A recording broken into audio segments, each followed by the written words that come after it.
Hi there. So, recently there's been a resurgence in the discussion about sports versus martial art part of HEMA. And to me, this is just another iteration of the old competition versus self-defense discussion, which has raged through all other martial arts as long as I can remember. And probably longer than that, by the way. What is interesting with regards to HEMA is that we actually have some historical sources to kind of tell us where we should go. And the first thing to note is that, at least with regards to medieval and Renaissance martial arts, the medieval and Renaissance part of HEMA, there doesn't really seem to be a distinction between military and civilian martial arts, in part because there wasn't really a military at the time, but also more than that, it wasn't really a distinction between this is for war, this is for competition. There is some manuals that some of us today perhaps perceive as being more towards one or the other, but to my understanding, and please correct me if I'm wrong, but there is none of the actual authors really talk about this distinction, that this manual is simply for competition and this manual is simply for war. And I think that there's a good reason for this. I've been into martial arts since I was 12 years old, and I've been a bouncer I was a bouncer, I'm actually not anymore, but I was for over 20 years, and during that time I was in lots of fights, and I witnessed even more, because you actually witness a lot of fights as a bouncer. Now, this isn't about me portraying myself as some sort of badass or something, but I'm not, by the way. But the point is that what I did see and what we could consistently observe during that time was that the people who had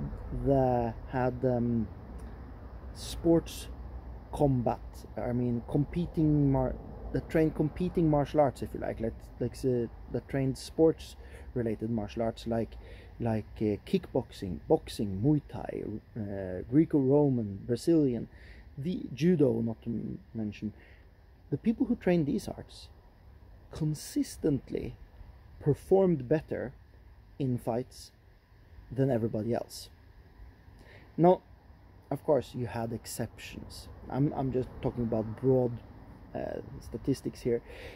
You of course had people who trained traditional martial arts and never competed that were fantastic fighters. You had people who never trained anything that were really dangerous opponents, but both because some of these people were my colleagues, and in some cases we just knew who people were, so we knew what kind of background they had. And what we could just constantly see is that if somebody trained one of these competing martial arts, they actually, the likelihood of them performing well was much higher than anything else. If that was the only factor we knew, for example, then I would still, make them, we would automatically assume that they were more of a challenge than somebody who did not. And to me, I think this is relatable. And now, of course, I can hear you say that, we cannot take your experiences in modern day bars to be relatable to ancient warfare. And perhaps not, or I think obviously not, we cannot say that it is exactly the same, but I think that the mechanics in play here are the same. Because if you look at unarmed martial arts where people competed and they were in unarmed real fights, I think the mechanics would be very much the same if you had armed competitions and armed martial arts historically, and they were in armed fights later on. So I think it's actually relatable, and I think it's actually, there's no good evidence to suggest that we should dismiss it.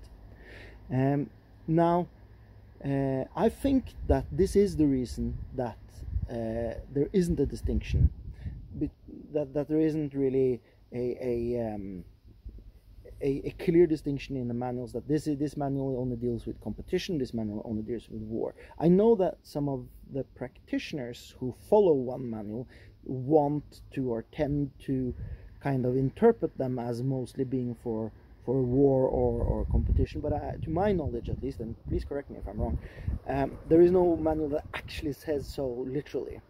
I think that, for example, the manual that I've studied absolutely most closely and is Meyer, and when you read his manual, I think it's pretty obviously that he did both.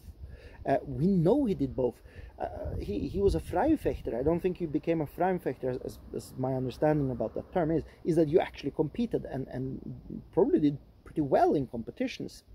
And if you look at his manuals, at least, some people might disagree with me here, but when I read his manual, especially the longsword section, I see techniques that are specifically useful in competitions, like hitting with the prellhau, hitting with the side of the blade. It's not super useful in aerial combat, but at the same time, that manual is teaching pike, halberd, stuff, really weapons that were state-of-the-art weapons of war at the time.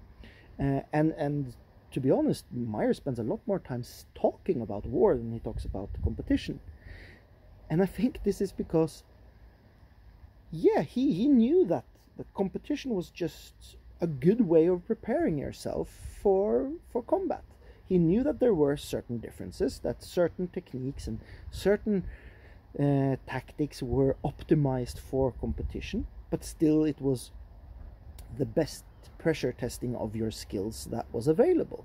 And I think this is true in modern day as well. If you look, take somebody like Mike Tyson in his heyday, or take him today for all that matter, he'd flatten most people in a real fight.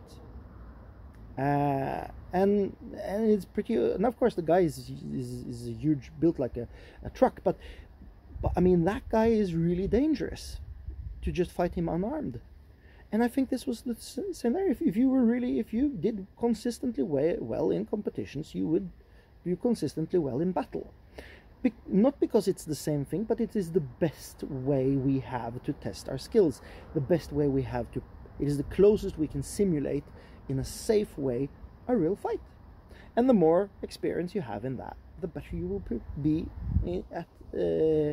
be in battle. So if your goal in martial arts is to be as close as you could be for a perceived battle, because this would be the historical way, goal for a practitioner, then I think there is no reason for you to shy away from competition, or at least no reason for you to argue against competition or think that competitions are bad.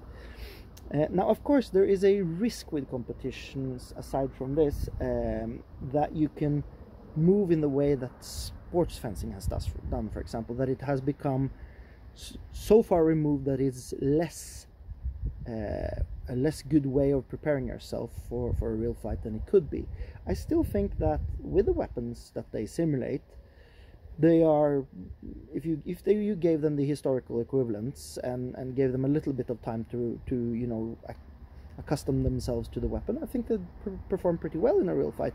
I think you can see this in competitions as well. They do. Sport fencers who transition into HEMA tend to do really well. So I don't think that there's there should be a conflict in HEMA, absolutely not. And I think that it's actually historical to do both. Now, of course, if you don't want to compete, nobody should force you into compete. This isn't about strong-arming people into competing. I think just training in martial arts because of your interest for history, or because you just enjoy moving, or just because you find it more you find the environment more interesting than playing soccer. It's all great reasons for training, but this is just about arguing about the perceived conflict between competition and the martial art, and I don't think that there really should be one. I think that we should understand that these two factors enhance each other. All right, so I've rambled on for quite a bit, and I hope I made some sense. And yeah, well, thank you for listening. Bye bye.